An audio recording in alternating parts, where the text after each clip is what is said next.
This week at work, I want to share an idea on relationship selling. When we start a business, all of us do it typically on the back of relationships. We establish relationships in order to build trust, confidence, and all the good things that eventually enable people to buy from us. But here's the thing, it develops bad habits. And here's where the bad habits emerge. If you believe that you can only grow your revenues by establishing relationships, by meeting people, making contacts, and growing your revenues, you're absolutely half right. Who you meet, who you know, who you connect with makes a big difference in the access you're given to market. But once you get beyond a certain point, either your relationships burn out, they migrate, they die, they move on, they are no longer able to do more than what they're already doing for you, or you hit a ceiling with relationships, and that is of the ability to develop relationships. You simply run out of steam, run out of gas. You've connected with whoever you believe you can connect with. Or even worse, you yourself hit a ceiling.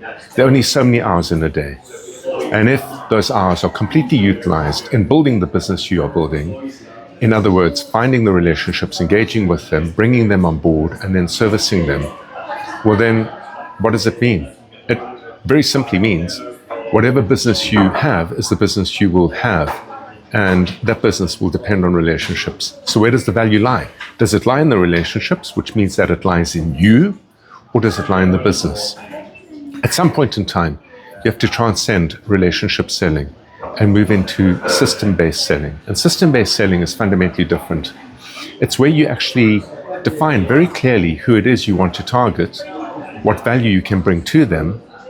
Typically, in a business-to-business environment, we call that a value proposition. But beyond that, how does that business behave in buying the services and products that it buys from you?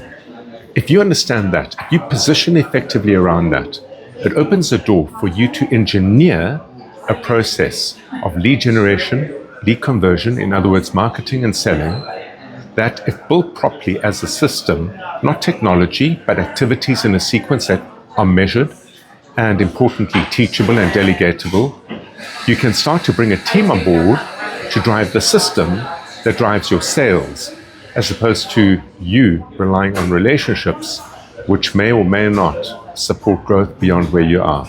It's food for thought, and it's absolutely vital in building an asset of value.